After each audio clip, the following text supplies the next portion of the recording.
një tuf me burra ku janë gratë. Ne jemi të kënaqur dhe të lumtur që kotat gjinore ekzistojnë, që duhet jenë ata edhe sikur po na marrin pak si shumë terren gratë. Me çfarë është dashur të përballen këto gra dhe këto vajzë nga këndvështrimi i jetës së tyre personale, sulmet brenda partisë, përfshihet edhe çështja e moralit, paraqitjen e jashtme, çështjet e emocioneve të tyre, pa patur parasysh aftësitë, dhe janë pikërisht ato që kanë filluar të ndryshojnë pak narrativën, konceptin publik. Rrjeti i fuqizimit të gruas në Shqipëri ka pasur një rol domethënë sa i takon advokimit për më shumë të drejta, për barazi gjinore dhe sidomos në aspektin e jetës publike dhe politike të vajzave dhe të grave. Parë në këtë këndvështrim, si e shikoni sot rolin e vajzave dhe të grave në hapësirën publike dhe politike, duke qenë se jemi edhe në disa ditë shumë para se të zhvillohen zgjedhjet qendrore? Po, faleminderit. Fillimisht doja t'ju falenderoja juve për angazhimin dhe për nismën, sepse jeni, siç e kemi thënë dhe shpesh, ndër mediat e rralla që e ruani perspektivën gjinore parë edhe nga këndvështrimi ynë. Dhe më tej për të folur për AUE-n, rrjetin e fuqizimit, i cili bashkë me organizata të tjera për hir të së vërtetës ka luajtur një rol kyç sa i takon veçanërisht promovimit dhe rolit të grave, jo vetëm politik, por edhe në jetën publike. Ka ndryshuar situata ndjeshëm, duhet thënë, edhe për shkak të kuotave gjinore, qoftë në nivel lokal, qoftë në nivel qendror, por siç e dini dhe siç e dim të gjithë, mbeten vështirësi, sfida, problematika që kanë të bëjnë edhe me drejtësinë sociale në përgjithësi, pra dhe me kontekstin social, por veçanërisht edhe specifikisht edhe me fushën politike. Gratë në vendimarrje dhe politikë shpesh janë si të ftuara, pra jo pjesë e vërtet përbërëse integrale e politikës. Edhe për shkak të rolit që u caktohet, pra që në momentin që ne themi u caktohet, dhe jo rolin që ato duhet të marrin për shkak të aftësive, vlerave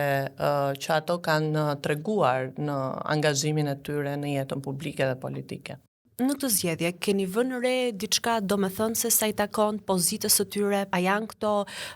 kuotat gjinore, përfaqësia direkte e vajzave dhe grave në hapësirën publike dhe politike? Në këto zgjedhje dhe jo vetëm në këto zgjedhje, ne jemi të kënaqur dhe të lumtur që kuotat gjinore ekzistojnë, pavarësisht që e kemi thënë shpesh si një diskriminim pozitiv, e kemi provuar edhe në situata kur nuk ka patur kuota dhe ka patur një kontekst dhe një panoram krejt ndryshe sa i takon përfaqësimit të grave në politikë. Kështu që fillimisht duhet thënë që kuota është e domosdoshme dhe pastaj duhet patur kujdes me përdorimin në fushat të grave, në këndvështrimin sidomos nga liderët politik, nga udhëheqësit politik të partive që kryesisht, siç ne e dim, janë burra, dhe përdorimin për hir të faktit që ne jemi duke zbatuar kuotat dhe ne jemi parti e hapur dhe po përfshijmë sa më shumë gra të jetë e mundur. Duhen ndryshime të vërteta strukturore edhe sistemike brenda partive që të tregojnë haptasi që partitë kanë seriozisht me përfshirjen e grave dhe jo vetëm për t'i përdorur për figurën e tyre, për shkak të kuotës, për hir të diskursit publik për të përfshirë dhe për të patur sa më shumë grupime pjesë të zgjedhjeve e tjerë.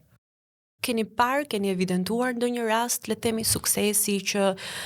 nuk ka qenë vetëm në rastin e kuotave, por ka ardhur aty për shkak të punës, domethënë se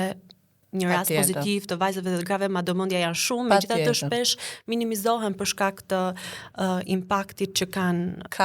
pjesa politike në cilën përfshihen. Ka raste, por krahasimisht janë shumë. Për hir të së vërtetës nuk është se ka pak raste.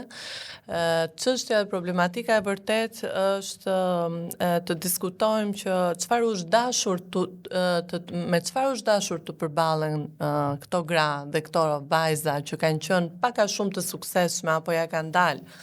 në politik, qoftë nga këndvështrimi i jetës së tyre personale, sulmet brenda partisë që ndoshta mund të jenë realitet edhe për burrat, por për to shumë fish, sepse përfshihet edhe çështja e moralit, edhe çështja e sulmeve të ndryshme që kanë të bëjnë me pse jo shpesher paraqitjen e jashtme, çështjet e emocioneve të tyre, pa patur parasysh aftësitë, profesionalizmin, arritjet e tjerë. Pra, ajo po e quaj arenë politike në të cilën gratë duhet të luftojnë edhe të përpiqen është shumë më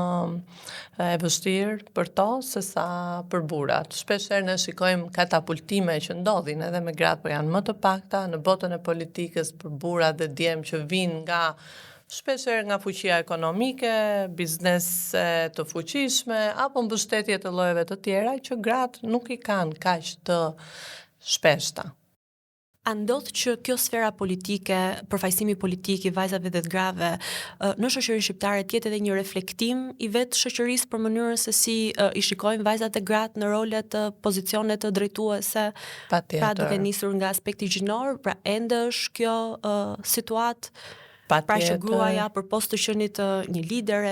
të ketë një pozicion drejtues, duhet të ketë kujdes edhe aspektin moral, të dukjes. Patjetër. Kjo vjen pikërisht nga konteksti social edhe nga problematikat me të cilat gratë përballen. Është e shënjuar, si me thënë, dhe karriera e tyre politike pikërisht nga kjo mungesë e drejtësisë sociale, mungesa e aksesit të barabartë në financa, nëse do të filloni me sfidat që ato përballen, aksesi barabartë në kohën mediatike, nuk e kanë njësoj me burrat, gratë. Janë bërë shumë raporte, studime e tjerë dhe është vënë re që koha mediatike është gati qesharake në përqindje krahasimisht burrat dhe gratë. Apo qoftë edhe mbështetje e fuqishme nga grupime të caktuara, shpeshherë edhe oligarke, pse jo, të cilat zakonisht ndodhin për burrat dhe jo për gratë. Kështu që në këtë këndvështrim patjetër që është ndryshe për gratë nëse do të ishin përballur me një situatë ku drejtësia sociale mbizotron. Patjetër që do ishte ndryshe edhe çështja e përfaqësimit të tyre në struktura, edhe në jetë publike në përgjithësi, jo vetëm politik. Media po ashtu luan një rol mjaft të rëndësishëm, sa i takon dhënies së zërit të vajzave dhe të grave, të mënyrës se si ndërtohet narrativa për çështjet gjinore, aq më tepër për politikën, të fushat, le të themi zgjedhore. I keni vënë re, keni pasur mundësinë të shikoni mënyrën se si është ndërtuar narrativa në televizione, përgjithsisht pra në median tradicionale, sa i takon paneleve, a është ruajtur ky raporti i të ftuarve, pra ka pasur një lloj qasje e gjinore në raportet e të ftuarve ose temave që janë diskutuar, si e keni parë këtë? Raporti vazhdon ende të mostruhet, siç ka ndodhur edhe në raportime apo diskutime tjera që ne kemi bërë, sidomos në këtë kohën parësore ose prime time-in, që i takon kryesisht dhe zakonisht vetëm burrave. Panelet edhe atëre kur ka gra janë pikërisht për mos të lënë një panel vetëm me burra dhe është zgjedhja e autorëve të programeve apo moderatorëve edhe të rëndësishëm në Shqipëri që të përfshin tek tuk ndonjë grua dhe çuditërisht dhe veçanërisht ta pyesin për aspektin e emocioneve të tyre, si u ndjeve ti kur lexove këtë lajmin që kishte të bënte me çantën tënde, kostumet e tua, pamjen tënde të jashtme, apo kjo pyetje e zakonshme dhe tipike që duhet shmangur sa më shumë për mendimin ton, si e balanconi jetën familjare me jetën në politik dhe si po e përballoni ju si grua këtë fushatën që është kaq intensive, pra asnjëherë dhe shumë rrallë dhe nuk i dëgjojmë që ta bëjnë këtë pyetjen tek ndonjë burr, që si e balancon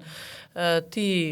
si burr jetën me familje, sepse edhe ata burra kanë familje, fëmijët, gruan e tjerë.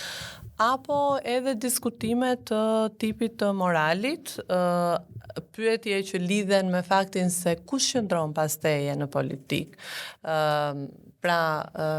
insinuohet që pas teje qëndron një burr i fuqishëm, apo vllai që mund të jetë biznesmen i njohur në zonën ku ti po kandidon, apo dhe më keq akoma insinuata të tjera që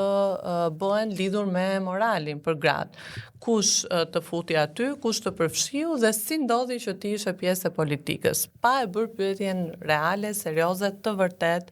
që të gjitha këto gra dhe vajza të tregojnë vërtet kalvarin që u dashur edhe pse jo edhe të demonstrojnë mundësitë për gratë dhe vajzat e tjera që të japin një mesazh edhe që duan të jenë pjesë e jetës publike. Në gjykimin tuaj, kjo vjen për shkak të padijenisë, qoftë nga ana e autorëve ose vetë medias në tërësi, apo mos pasje si një qasjeje për barazi gjinore, për mënyrën se si trajtohen. Pra, apo thjesht jemi në këtë lëmin e klikimeve të rrjeteve sociale që nevoja për të shtuar shikueshmëri dominon edhe prevalon mbi rëndësinë se çfarë Është pak nga të gjitha. Diskutohet. Është pak nga të gjitha. Ne përmendëm së bashku këtë çështjen e kontekstit edhe mungesën e drejtësisë sociale që ndihet edhe këtu patjetër në këtë lloj backgroundi, sepse ti e ndjen edhe çështjen e patriarkatit, mentalitetit të theksuar dhe ndonjëherë moderatorët mundohen që mos të raportojmë në mënyrë të ndjeshme gjinore, por t'i përshtaten audiencave të tyre. Pastaj ajo që përmendej që patjetër që ka të bëjë edhe me faktin që klikimet janë pak a shumë më të rëndësishme, sa më pikante të jenë pyetjet apo momentet për cilat pyetet nga jeta private një kandidate që është grua, aq më shumë do të rriten klikimet, dhe çështja e mungesës së ndërgjegjësimit edhe ndërmjet vetë gazetarëve, raporterëve. Pse jo, do me thënë, ne kemi shumë të ralla mediat që kanë formimin e dur edhe raportojnë në mënyrën e dur.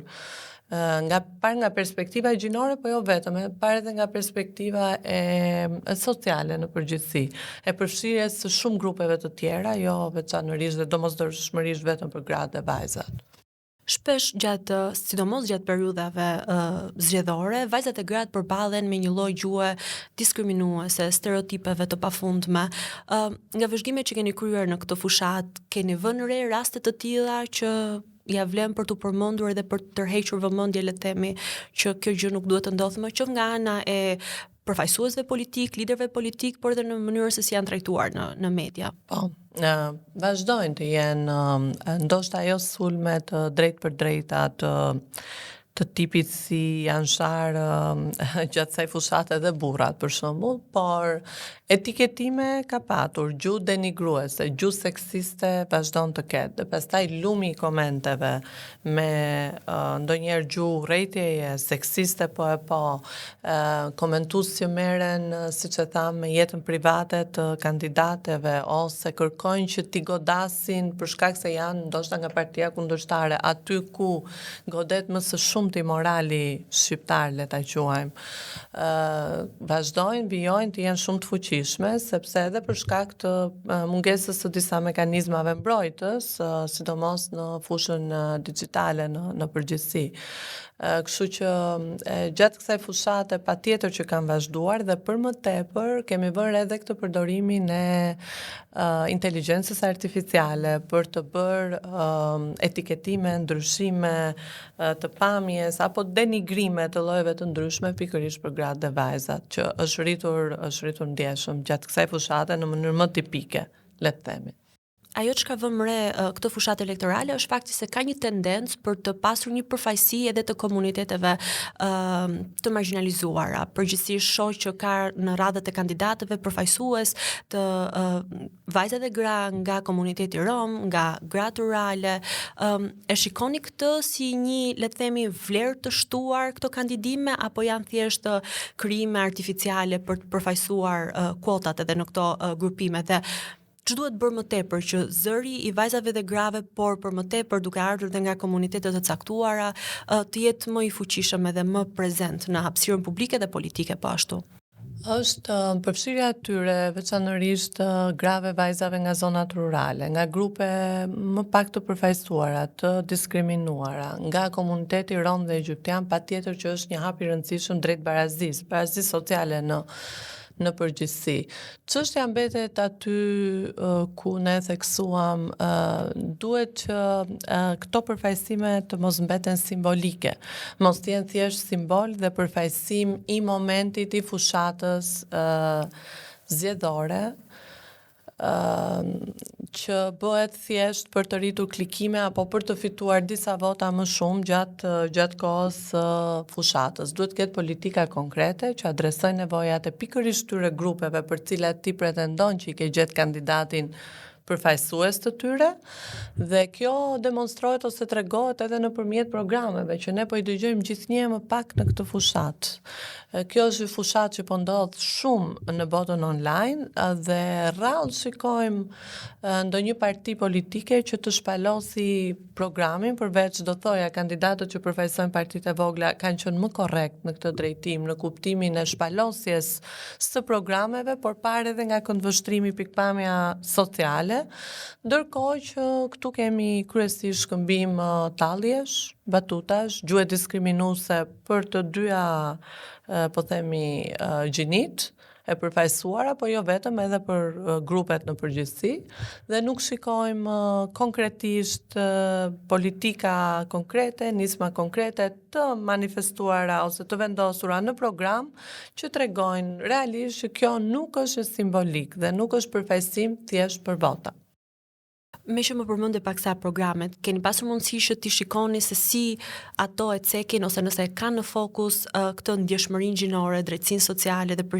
përgjithsisht le temi përfaqësimin e vajzave dhe grave, jo vetëm politikë dhe hapësira publike, po kudo, duke nisur qysh nga edukimi i mirë,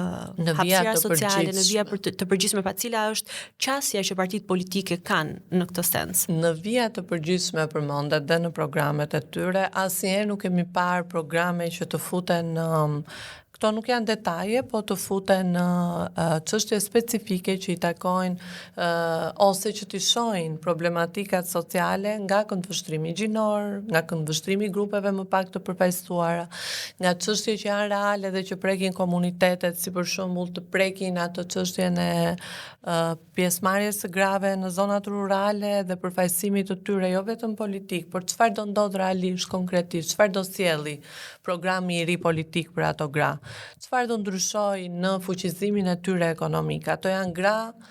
dhe vajza që mbajnë një peshë të rëndë kryesore edhe në agrikulturë dhe në bujqësinë e vendit, për shembull, për ta sjellë si shembull. Por po të shikosh me vëmendje takimet që bëhen në njësitë administrative, politike ose jo, edhe takimet rutinë, aty rrallëherë shikon vajza dhe gra që ngrënë zërin dhe flasin pikërisht për çështje të këtyre komuniteteve dhe për çështje që i takojnë bujqësisë, agrikulturës e tjerë. Pra, fermerët si përfaqësim, si emër, si regjistrimi i biznesit, pse jo, janë kryesisht burrat, por në fakt punën kryesore, atë kurizin e shtrojnë gratë aty. Kështu që parë nga ky këndvështrim, ne do thoshim që kryesisht asnjë nga programet e kanë cekur çështjen e barazisë gjinore, se e dinë që nuk mund të lihet më jashtë në mënyrë fare të hapur, por në vija të përgjithshme, pa e prekur realisht edhe nëpërmjet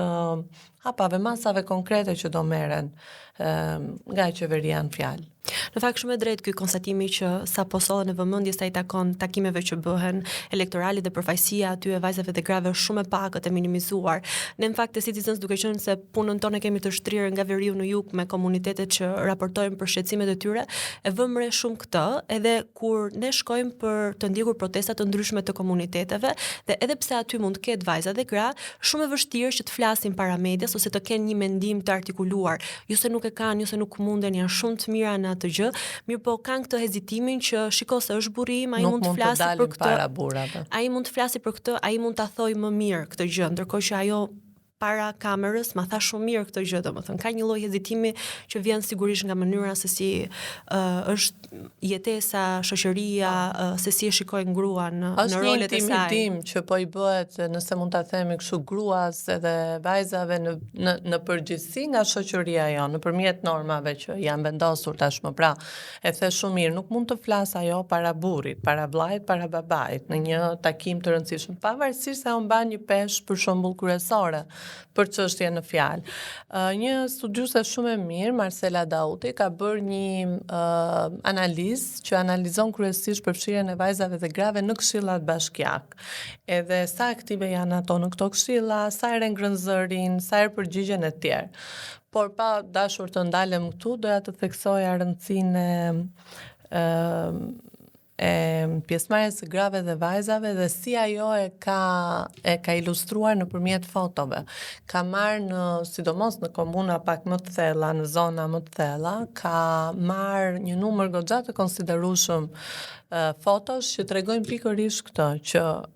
për shembull kur fitohen zgjedhjet ose kur ka diçka për të festuar pas zgjedhjeve apo takime të rëndësishme, fotot janë pikërisht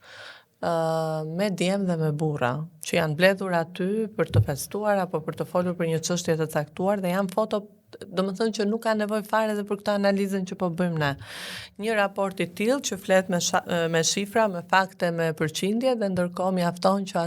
aty të kishin vetëm këto foto që ajo ka mbledhur në zona të caktuara, e ndonjëherë edhe në komuna të rëndësishme të mëdha njësi administrative të vendit, ku kryesisht aty janë mbledhur burrat. Dhe nga vetë pozicioni dhe nëse ka ndonjë grua në foto, është gjithmonë me kuriz, është më larg personave që do flasin dhe më larg mikrofonave, që tregon dhe flet shumë për edhe ndjesitë që kanë këto gra, po dhe për hapësirat që i lihen, aksesin që kanë në hapësirat e përbashkëta. Parë në këtë këndvështrim, unë në fakt e vlerësoj shumë punën që organizatat kanë bërë përgjithsisht për ndërgjegjësimin edhe ngritjen e zërit edhe përfaqësimin e vajzave dhe grave në hapësirat publike, aq më tepër ato politike.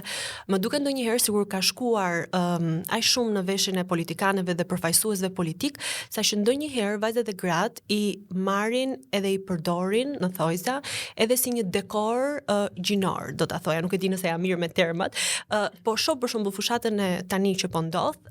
ka në disa zona që unë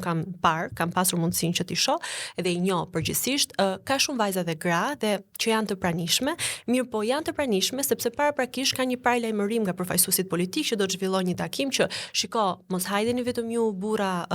në takimet që ne kemi, po merrni edhe vajza dhe gra që ju mund të keni nëpër familjet tuaja, pra për treguar një lloj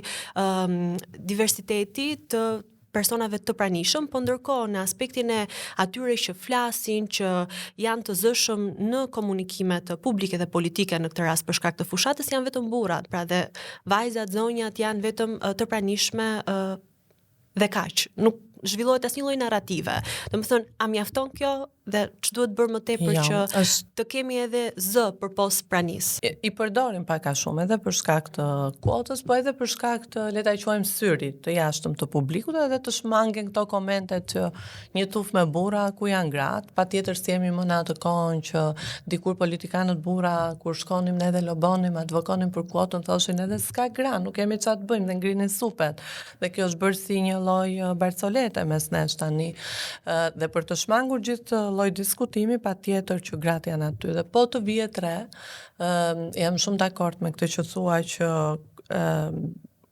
duke përjashtuar këtu zona të rëndësishme dhe qytete pak të mëdha ku gratë e kanë zërin e tyre, patjetër sipas një strukture të përcaktuar qarta zgjidhe nga partia, por të paktën flasin, ngrën atë diskutimin pavarësisht se do vazhdoj të jetë në vijën e partisë, të paktën janë të zëshme, kanë figurë. Po ta shohësh, është shumë e vërtet kjo që ngritej që edhe në këto takimet ku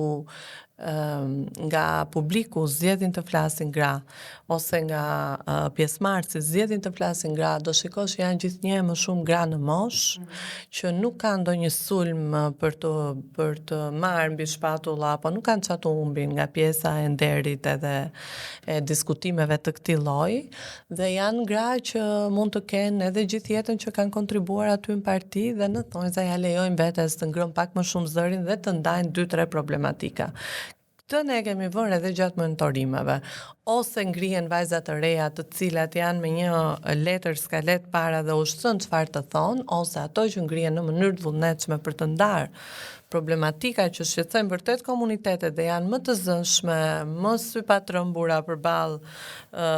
përfaqësuesve politik kryesisht burra, janë këto gratë në moshë, që të paktën kanë arritur të fuqizohen disi, ta kuptojnë rëndësinë e përdorimit të politikës edhe ngrën pak më shumë zërin. Kështu që kjo si situatë dhe narrativa vazhdon që ndron dhe ka nevojë për fuqizim pikërisht të vajzave dhe grave të reja. Nëse do ta shikoja pastaj në aspektin mediatik, tani më të ndikimit që kanë rrjetet sociale, e shoh që është një peshë shumë e madhe, është një barë shumë e madhe që një vajzë, një grua në Shqipëri të marrë, le të themi, të thyej akullin dhe të dali të flasë publikisht për shkak të gjuhës së urrëties, le të themi këtyre fjalëve pafund ofenduese që i përndjekin në rrjetet sociale në seksionin e komenteve, apo dhe faktin që shpesh herë shkëpusin nga konteksti dhe krijojnë këto memet e famshme. Çfarë barë është kjo për vajzat e gratë që duan të përfaqësohen, por kjo lloj situate në cilën ndodhet media në Shqipëri, qoftë edhe ajo online, jo vetëm media, por çdo hapësirë online, sa ndikon pra kjo për t'u dhënë atyre kurajo për të folur, për t'u përfaqësuar. Për të bërë një parantezë, ndoshta në raportimet tona të përditshme përpiqemi shumë që të kemi një përfaqësi të vajzave dhe të grave kur raportojmë. Pra nëse unë më duhet të pyes një ekspert burr, patjetër që më duhet të marr edhe një ekspert grua. Pra është e rëndësishme që të ruajmë të balancë, dhe jo sepse janë këtu kuotat, por me pas një përfaqësi gjinore, le themi, por shoh një hezitim gjithmonë më tepër tek vajzat e gratë që janë ekspertë të fushës, që e njohin shumë mirë situatën, sepse pikërisht kjo fakti se si ti do ta transmetosh si media, si do ta nxjerrësh nga konteksti, pra ka një lloj frike për të folur, ndërsa në radhët e burrave nuk është ky hezitim, domethënë kaq i madh. Mund të flasin për çdo gjë, për çdo temë, ndërsa për vajzat e gratë që janë ekspertë të fushës është pak e vështirë, le të themi. Janë bariera të rëndësishme dhe janë bariera që shënjojnë ose kanë ndikim, le të themi, tek vajzat e gratë, sidomos ato që s'kan shumë eksperiencë edhe në të folurin publik, jetën publike e tjerë. Dhe thënë kjo, ne menjëherë lidhim me çështjet të fuqizimit, ka nevojë për më shumë fuqizim. Gjithë kjo panorama që bëre ti është shumë e vërtetë, sepse kjo nis që në gjenez, që në mënyrën si janë rritur të dyja palët, vajzat edhe djemt, në familjen e tyre, nuk kanë pasur shumë bariera sociale djemt gjatë rritjes për shembull, apo edhe nga shoqëria, etiketime e tjerë, ndërkohë që vajzat i kanë patur. Dhe patjetër që fuqizimi dhe roli i mbështetës tuaj një shoqërie në përgjithësi duhet të jetë më i madh, duhet të bëjmë më i madh edhe për vajzat dhe për gratë. Fillimisht le ta provojmë pse jo duke ruajtur atë kuotën gjinore, nuk janë të gjithë si ju që e keni të absorbuar edhe të kuptuar qartazi rolin e perspektivës gjinore apo përfaqësimin e drejtë social. Kështu që fillimisht le të përdorin këtë kuotën, po themi edhe përfaqësimi në përgjithësi, jo vetëm mediat sociale dhe në media publike, po dhe në jetën publike, se gjë e mirë është. Dhe pastaj duhet përdorur këto mekanizmat e fuqizimit, qoftë për të folurin publik, qoftë të mos konsiderojnë kaq shumë sulmet, të mos ndikojnë kaq shumë duke njohur vlerat e tyre, aftësitë profesionale, eksperiencën, ekspertizën që kanë mbi supe e tjerë. Nuk është e thjeshtë për të gjithë njerëzit, nuk po flas vetëm për vajzat dhe gratë, që ti të marrësh sulme apo gjuhë urrëtiesh online, veçanërisht nga mediat, që janë një komponent shumë i fuqishëm, mund edhe të ndikojnë jo vetëm në vetvlerësim, por edhe të prishin punë, po themi kështu, nga jeta jote e përditshme, nga puna që mund të kesh, profesioni, etiketimet, mentaliteti, mendimi që njerëzit, perceptimi mund krijojnë për ty, të gjitha këto janë të frikshme. Ne kemi provuar edhe si përfaqësues të organizatave të drejtave të grave apo drejtave të njerëzit, pavarësisht se të gjitha këto e dinim edhe qëllimin e sulmit, na ndikoi dhe nuk arriti të na intimidonte, sepse e kuptuam qëllimin e vërtet, por ndikim ka, sepse ti duhet të shpjegosh edhe gjithë grupimit apo një pjesë të mirë që të rrethon ndonjëherë edhe familje, pak më jashtë saj e të tjerë, që si qëndron e vërteta jote vihet në dyshim, edhe nga njerëzit e tu më të afërt shpeshherë. Lufta të fillon te familja. Kjo është që të ndikon ty më shumë dhe nuk mund të presim ne që këto vajza dhe gratë jenë të hekurta ose njerëzit në përgjithësi dhe mos të ndikohen nga gjithë ky lloj sulmi mediatik që është i vështirë për një njerëz që është figurë publike, le më pastaj për një njerëz që mund të jetë në hapat e para të karrierës, po synon politikën, por ende s'është përballur me gjithë këto lloj sulmesh e tjerë. Kështu që mekanizmat fuqizues unë vazhdoj ngulkëm këtu, qoftë të ardhura nga vetë partia, këto programet e ngritjes së kapaciteteve duke filluar me gjëra shumë specifike siç është i foluri në publik apo tek motivimi, të shtysa apo tek promovimi që duhet i bëhet figurave të vajzave të reja dhe grave në media të ndryshme, ndikojnë, janë faktorë të mirë që ndikojnë për t'i shtyrë përpara vajzat dhe gratë. Po parë në aspektin e vajzave dhe grave aktiviste, por po flasim për këtë brezin e ri tani më.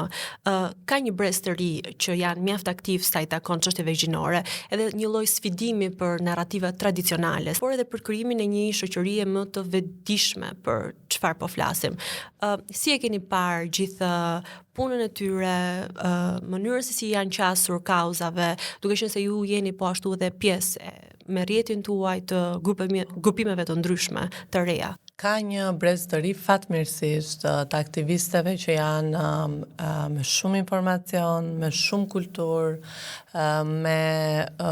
aftësi të ndryshme profesionale që ndihmojnë lëvizjen, flas për lëvizjen gjinore në përgjithësi, dhe janë pikërisht ato që kanë filluar të ndryshojnë pak narrativën, konceptin publik, kanë filluar që me familjet e tyre, unë një pjesë të tyre dhe e njoh për shkak të angazhimit, për shembull siç është kolektivi feminist, dhe janë vajza dhe gratë të reja vërtet aktiviste që bëjnë punën në mënyrë vullnetare, por kanë një background fantastik të perspektivës gjinore, konceptit, çështjeve gjinore, feminizmit, lëvizjes, për çfarë ka nevojë lëvizja e tjerë. Dhe roli që ato kanë luajtur në ndërgjegjësim, në vetëdijsimin e grave dhe vajzave që i ndjekin dhe nuk i kanë të pakta ndjekëset, është shumë i rëndësishëm, shumë i madh, na kanë ndihmuar, ka qenë një nga shtyllat kryesore edhe për ne, organizatat e shoqërisë civile që shpeshherë largohemi pak nga ky lloj aktivizmi, sepse kemi këtë peshën e ofrimit të shërbimeve për shembull sociale, që shpeshherë nuk është ashtu siç duhet dhe aty ku duhet, apo të advokimit, lobimit në një kuptim më formal të fjalës dhe mund të humbasim ndonjëherë edhe në burokraci që kërkohen nga partnerët tanë. Ndërkohë që ato si aktiviste kanë sjell pikërisht frymën e aktivizmit dhe një zë të fuqishëm dhe duhet patjetër të vazhdojmë të mbështeten edhe ne në përgjithësi, jo vetëm si organizata, po të gjithë ne që i njohim apo shoqëria në përgjithësi, mediat ti mbështesin fuqishëm sepse janë një zë ndryshe, është një perspektive vërtet, edhe nuk janë nga ato që lobojnë për feminizmin, edhe që nuk duan burrat, dhe që sulmojnë burrat, por janë një grupim që punojnë fort për drejtësinë sociale në përgjithësi. Prandaj janë një vlerë shumë e madhe e kësaj shoqërie, prandaj them që jemi me fat që i kemi. Më pëlqen fakt kjo që ceke së fundmi, sepse duket shpeshherë sikur gjithë këtë rrugë të luftë u përket vetëm vajzave dhe grave dhe po e bëjmë vetëm ato. Po për t'ju rikthyer, a ka qasje edhe nga aspekti i burrave dhe djemve të rinj, pra ka një lloj vetëdijësimi dhe nga ana e tyre që na përket të dyve palëve,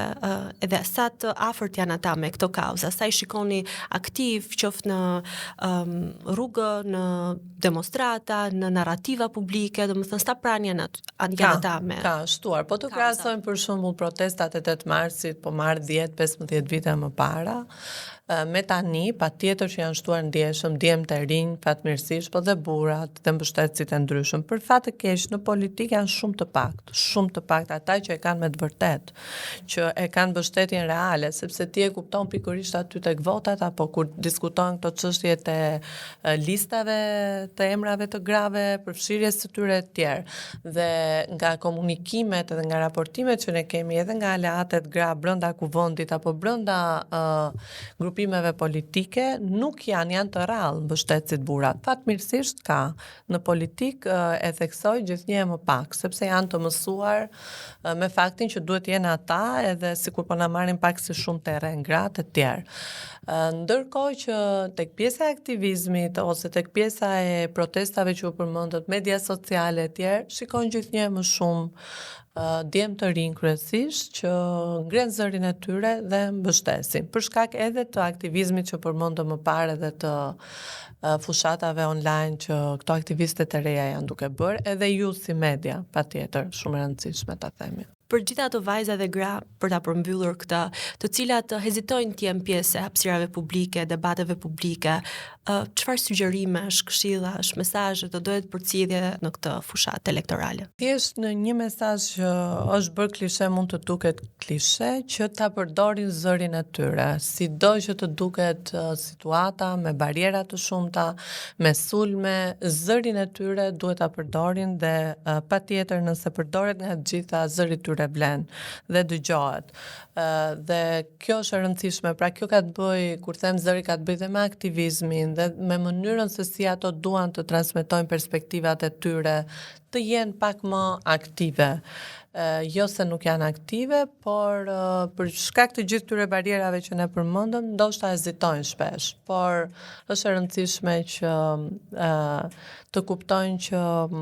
duhet të jenë sa më të pranishme, edhe të flasin atë që mendojnë, atë që ndjejnë, atë që për të cilën ato janë përgatitur dhe kanë aftësi reale. Ines, duke shpresuar që kjo bisedë të jetë një vlerë për narrativën publike, për vajzat dhe gratë dhe barazinë gjinore në tërësi, falenderoj shumë për kohën edhe për bisedën. Faleminderit juve për përfshirjen gjithmonë edhe për vëmendjen që jepni në përgjithësi kauzave sociale.